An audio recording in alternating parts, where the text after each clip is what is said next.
I posted a call out on Instagram and Facebook to gather your questions, and I will now answer them. Here we go. Oh, wow. Geez. Okay. Let's begin at the deep end. All right. Um, so there was this interview I saw back in the 90s as a young child of Madonna, the pop star Madonna. And she made a comment, something along the lines of she didn't know exactly what type of art she would be doing, but she knew for sure she wanted to become an artist. She just didn't know how that would necessarily manifest. And that resonated very strongly with me, even as a child, because that's how I felt exactly. I've always known that I wanted to create, to be an artist of some kind, using the term artist in a very general, generic sense. I just didn't know how that would manifest. In terms of what drives me per se to do what I do, I would say I lean into how I feel about it. So if it's something that when I'm engaged in that activity, I lose all sense of space and time. And it's just something that I become very obsessed about. Um, I just lean into that and I just keep going. I don't try to analyze that. I don't try to figure out why I am that way. I just do it. I just kind of get into the muscle memory of it and the passion of it. There really is kind of an Alice in Wonderland vibe to it in terms of what drives me and my own impulses. So it's always about that next step. What do I want to do next? And then I just do it. And then at that position, what do I want to do next? And then I just do that. I just keep going step by step by baby step. And I think by the time it becomes public or it's published in some way that you would finally see it, it looks like, I don't know what it looks like to you, but it probably looks like something that's very ambitious, where I spend all this time processing and thinking through a strategy. Not necessarily. A lot of the times it's that step-by-step impulse. Okay, what do I want to do at this step? And then I just do it. And then at that step, what do I want to do now? And then I just do it. So usually it produces something really incredible for me. Other times, not necessarily. I find that I start a lot of projects and then I abandon them. I have a whole graveyard of unfinished projects. So it's not always a positive thing. It's not always a productive thing. I think the direct response to these questions, hopefully you can see it on screen so I don't have to repeat and read it out loud every single time. The direct answer is probably something to the effect of it's a personality trait that people are born with. When I was as early as I can remember, I've always been like a total nerd. I loved reading Encyclopedia Britannica. Once it went on CD-ROM, this was before the days of Wikipedia, but basically Wikipedia, right? The early 90s, 80s and 90s version of Wikipedia. And so I always loved reading the Encyclopedia Britannica. I had a copy of it, all the volumes on two bookshelves in my room. And then once it went on CD-ROM, I was constantly using that. I remember having a shortcut to it and always referencing that and just for fun, just for shits and giggles, going through the Encyclopedia Britannica. In terms of cultivating discernment, I think a lot of it is just, again, it's that natural born personality trait, but then it's nurtured from schooling. And so, you go to school and you learn about the scientific method. And instead of letting it go in one ear and out the other, I just really sunk my teeth into that and applied it in all areas. And then same with law school. Once I went to law school and you learn legal analysis, legal philosophy, jurisprudence, IRAC, anyone who goes to law school knows what I'm talking about. Instead of just keeping it isolated to that one field, I put it in every other field that I am interested in. And so it's about using education in a way that is more multifaceted and more broadly applied than just the one narrow subject area that you learn that particular analytical process in. Hi, Julie. Passions outside of tarot, divination, and drawing. I love to travel. I love to cook. I love to eat. I really, really love to eat. I'm passionate about eating. Beauty secrets? I don't have any. None that I think of as like bona fide proprietary secrets or anything that feels exclusive. Diet is a really big one. Knowing your body, you should know your body really well and understand what nourishes your body. And that's different for each person, which is why it's so important to know thyself. You can't just take the advice from somebody else or a recommendation from someone else and wholesale apply it to yourself without truly understanding your own physical constitution. So knowing your body first and foremost, and then nourishing that body in a way that's very personalized and customized to you. So that's what I do. And I guess that would be my one and only beauty secret: diet, absolutely diet. In terms of a morning routine, when it comes to skincare, I absolutely listen to my skin, and it changes from season to season, year to year. Right now, I am using urea. Oh, also, that's another thing. I look more for ingredients than brands or products. So I know what ingredients I want to use on my face, and I go and find the most pure form or refined or reliable product that has that ingredient. So right now, it's urea and hyaluronic acid for my face. I wake up, I have my coffee, my skincare routine. I do a couple of breathing exercises. I tend to wake up around sunrise or the hour of sunrise naturally. And so I will go to a window to look eastward and watch the sunrise. And as I do so, honor Mother Nature. And then I pretty much get right to work. So part of my morning routine always is work. Okay, instead of 5 things I love and hate about myself, how about 3? Compromise. Okay. So 1, I love my hands. I love what they can do and create. I love my family bonds. And yes, I see that as something I love about myself, my family, because I am my family. My family is me. There's no separating the two. I love my ability to attract into my life what I want. It's just something I've always been able to do. So I really love that. It comes in handy, right? Things I hate about myself: the bags under my eyes. I really hate that. My increasing metabolism. So I used to love the fact that I had great metabolism. I could eat anything and everything and not really gain weight.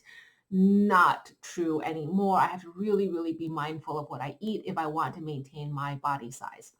And the third thing I really dislike about myself is I misspeak a lot. I find that I'm really bad at reading the room, and I'm just always putting my foot in my mouth, and I tell really bad jokes, like really bad jokes. I don't watch anime, but I find that when it comes to TV consumption and movie consumption, I really like watching junk. I like watching mindless trash. I don't want to be thinking or processing information in a very high intellectual way when I'm watching TV. I want to watch mindless junk. My music playlist would basically be all classical music. And not only would it be classical, but pretty specific. I really enjoy Russian and Jewish composers.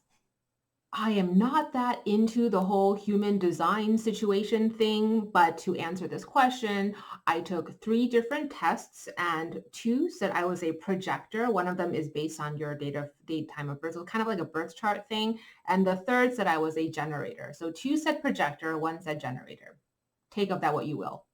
Libra sun, Leo moon, Aquarius rising. Fan fiction, not a book series, but do you remember that TV show called Alias that featured Jennifer Garner? That I would want to write fan fiction to expand upon that series. And the other one, I can't believe right now I can't remember the name of the TV show, but it featured Maggie Q, like that femme fatale type of energy. What was that called? I don't remember, but that as well. In terms of training from my family, I wouldn't say there was any form of dedicated training. It was more something that was so integrated and woven seamlessly into everyday life that you learned just by being in the family. You learned just by going about your everyday and mom saying, oh, do this, oh, do that. Oh, did you know this? Oh, did you know that? And then eventually all of that accumulates into your body of knowledge. And also, I got shipped off to monasteries every single summer during all of my holidays as a kid. And so I was constantly but that wasn't really, that was more religious training than it was any form of occult training, right? So I also had a lot of religious training as a kid being shipped off to monasteries. No, nobody else in my family reads the tarot. I'm even referring to my no, that's not true. I think there are some cousins in my extended family that are into the tarot, maybe not as crazy about it as I am, but they are into the tarot.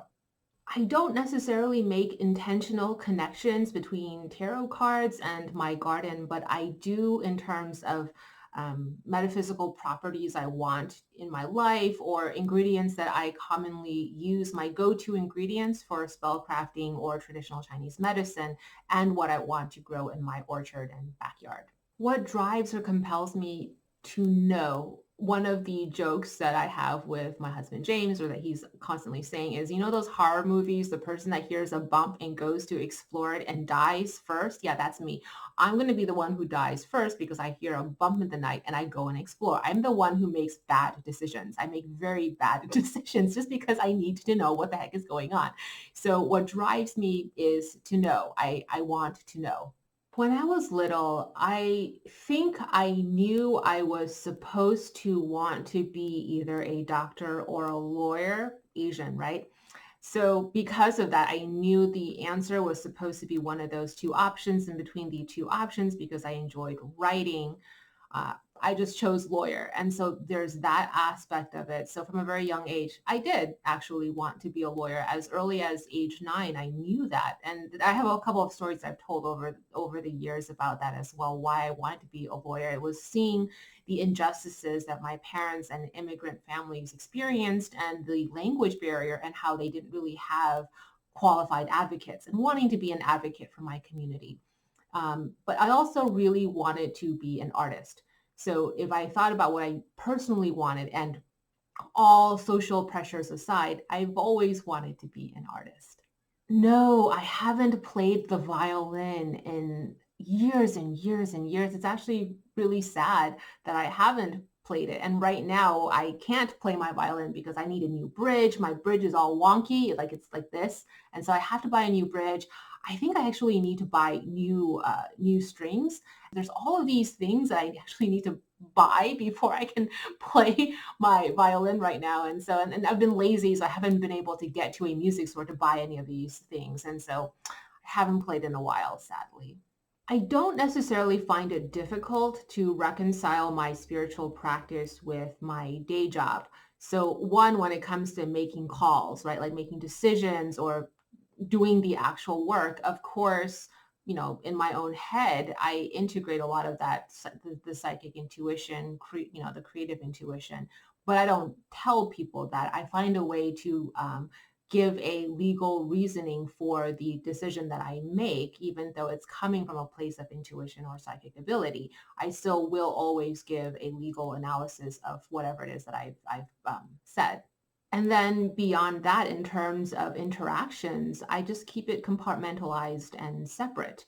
I don't think I need to talk about my spiritual or religious beliefs with people in a corporate setting. That doesn't even make any sense, no matter what your religion is. I just don't think that's appropriate.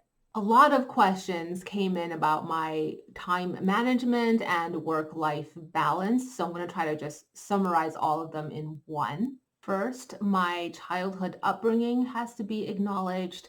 I grew up in an environment that was very militaristic and Spartan. My father was very strict in terms of how he managed our time. And so from a very young age, I learned about time management because I had to wake up early, and every single hour of my life had to be utilitarian. It had to produce something of some utility. And I've always had that type of a discipline. The family culture that I grew up in, for better and for worse, was, if you're not useful, then what are you? And having to work with that, grow over the years, has been a process as well. That's not a great thing to feel, that you have to be useful or else you're nothing. So learning to navigate and negotiate that in my life has also been an obstacle. Administratively, to manage my time, I use my metaphysician's day planner, not an ad. It doesn't even have to be a metaphysician's day planner, just some form of day planner. And for me, even now in the digital age, it has to be a physical book, like a physical organizer, that I write things down, and then you have to execute, you have to follow through, meaning that organizer is always open on my desk. Like, I'm constantly looking at it. So I'm constantly confronting what I need to do in that organizer, that very physical manifestation of my to-do list. Wanting to get to your destination, achieving what you seek to achieve requires fuel. So you can't just want to do things and force your body to do things without giving your body and your mind the fuel it needs. So I don't like the new age term self-care, but I've always done some form of mental and emotional self-care. But for me, it's more in the form of meditation. Also, again, going back to diet and nourishing your body, really loving and taking care of your body, your mind, and your spirit, and giving it the fuel it needs to do the demanding work that you're asking it to do. Coffee consumption, about 2 cups a day. Tea consumption, 2, 3 cups a day. And that's in addition to the 2 cups a day of coffee consumption. So yes, I drink a lot of caffeine. It's a pretty bad addiction of mine. And I do get withdrawal if I don't drink my coffee in the morning, which is awful, but it is what it is right now. In terms of hours of sleep, I get about 4 to 5 hours of sleep per night, but apparently I sleep like a log, meaning there can literally be an earthquake and the house is shaking and I won't wake up. And so I sleep very, very well. I think of the 4 hours of sleep that I get per night, a lot of it, probably more than average, is REM sleep. So for example, even though I sleep only about 4 or 5 hours per night, as you would measure it, a lot of it, because I believe is REM sleep, I wake up very rested and happy and feeling ready to go. Whereas, for example, James, I think he gets 7 hours of sleep, but he's such a light sleeper. He's constantly turning and he doesn't sleep very well. And so even though he sleeps 7 or 8 hours, he doesn't always necessarily feel rested when he wakes up. And so I think that's one thing that I think I'm very lucky about in terms of my physiology. I get really good REM sleep. James makes the joke that my primitive ancestors were probably very well off and privileged and had a lot of security guards, which is why they can sleep so well. And he had to be like, what was it? What is he, like a hunter or a guard or something? Like he was the one that had to stay up all night guarding the tribe. And so he doesn't sleep very well. And he's a light sleeper because he has to guard the tribe. I'm very guarded about who I would talk to about my religious beliefs, my spiritual practices, and definitely something like tarot, astrology, etc. Yeah, I'm very, very guarded about who I would talk to about that. Even to expand upon that in general, I don't know why I do this. I think this is a really interesting thing to kind of deconstruct, but I find that my go-to initial response, my instinct is to hide what I know. And so I'm in all areas, I find I constantly don't speak up about what I actually know. People will say things and I will let misrepresentations or factually incorrect statements stand, or people are like, who knows this or who knows that? And I don't necessarily raise my hand and speak up. I kind of hold back, and you really have to like pull the information out of me for me to volunteer. And this is not just in terms of occult knowledge, but in many different areas of specialized knowledge. When I'm outside of that particular industry or zone or community sphere, I do hide my knowledge. I don't know why I do it. I do it. No, I don't think I'm ever slow to do things, but I am extremist, which is bad, right? I either do it like full speed ahead, gung ho, I get it done, like just speedy, or I just don't do it at all, like nothing, like there's no progress because I'm not even touching it, like zero progress. In terms of laziness, the one thing I'm pretty lazy about is house chores. I'm very lazy about house chores. Whoops, the favorite books question I think should have gone under personal, that category, instead of time management. But yeah, some of these questions I've accidentally put in the wrong category, or I wasn't sure which category to put in. So the way I've categorized it is imperfect. I was trying to find my favorite books from my personal library so I could actually show it to you. I can't find Stephen King's On Writing. I don't know where that went. Umberto Eco's Foucault's Pendulum. Don't know where that is. Other books I could find.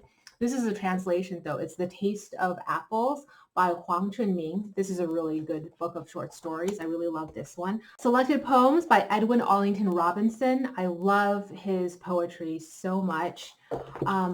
I also love Robert Graves. I have a whole collection of it's like a rare books collection of old editions or print runs of Robert Graves somewhere. I think it's actually home in upstate New York, but Robert Graves and Ayn Rand's.